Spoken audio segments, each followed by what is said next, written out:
This is Steve Robbins. Welcome to the Get It Done Guys quick and dirty tips to work less and do more.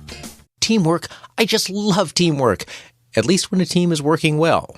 The team at Bernice's Green Growing Things plant store is having trouble, however.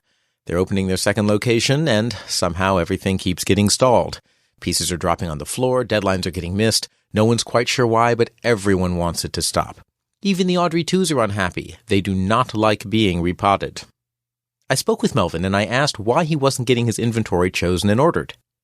"Why should I?" he replied. "The inventory doesn't matter until the new space is built out, and Europa's taking care of that." I dutifully dropped by Europa's desk. "Hey, Europa, what's up with the space build-out?" "Oh," she replied, "I'm waiting for Bernice to come up with the blueprints. When she gets them to me, I'll get started." "Okay, off to Bernice to ask about the blueprints." "I'm waiting for Melvin to let me know what inventory we'll need, so we can design the space appropriately. We wouldn't want the entrance to open right into the Audrey 2 feeding pens, would we? That could get awkward." Melvin is waiting for Europa, Europa is waiting for Bernice, and Bernice is waiting for Melvin. This is just like a typical junior high school love life. A loves B, who loves C, who loves A. Everyone goes home unfulfilled. It's the story of 8th grade, and high school, and college, and my 20s, and my 30s, and let's move on.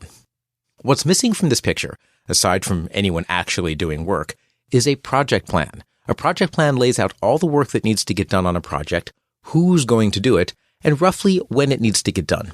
Trying to teach all of project planning in 5 minutes in one podcast? Not feasible. Fortunately, you don't need all of project planning, just the basics. I'm a visual guy, and I like visual representations of a project. For me, that means some form of calendar. For project management purists who are listening, we're going to discuss a simplified Gantt chart. I get a piece of paper and turn it so that the wide edge is in front of me. Along the left edge, I write down the names of all the team members. I draw a vertical line to the right of the names, and I label it with today's date.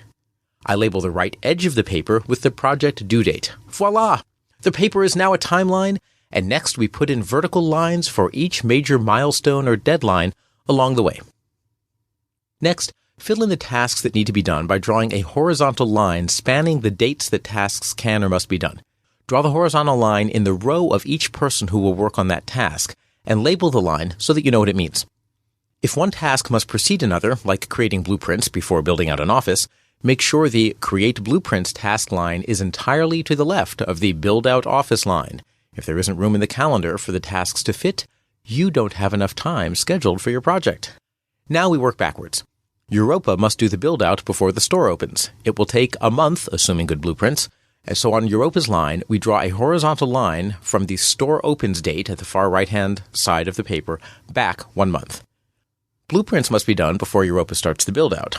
On Bernice's line, we draw a horizontal line from the start of due build-out back 2 months, because blueprints will take 2 months, because Bernice carefully calligraphs every letter in the blueprint. "It's not just a blueprint," she says. "It's a beauty print." Before the blueprints can be done, Melvin must decide on the inventory. We draw a horizontal line from the start of Create Blueprint back 2 months. It takes Melvin 2 months to choose the inventory because otherwise the text doesn't fit in the diagram in this episode's transcript showing what all this will look like.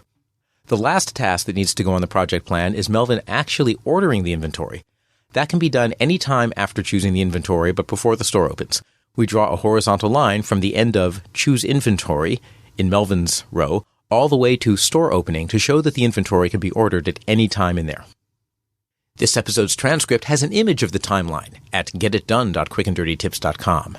Now, we know who has to do what and when. A simple glance at our timeline shows us when each person is busy and what tasks should be happening on any date for Green Growing Things to continue its domination of the world plant market. Wah-ha-ha-ha-ha-ha! Next time you have a project that involves coordinating several people with different tasks, spend a few minutes with a timeline. Identify which tasks have to happen before others, and map it out visually so that you can see what has to get done when for the whole project to come in on time. A little planning up front can save oodles of time later, and you'll need the extra time because you never know when the Audrey 2s will begin to get restless. This is Steve Robbins. You can find this episode's transcript with an image of the Gantt chart at getitdone.quickanddirtytips.com.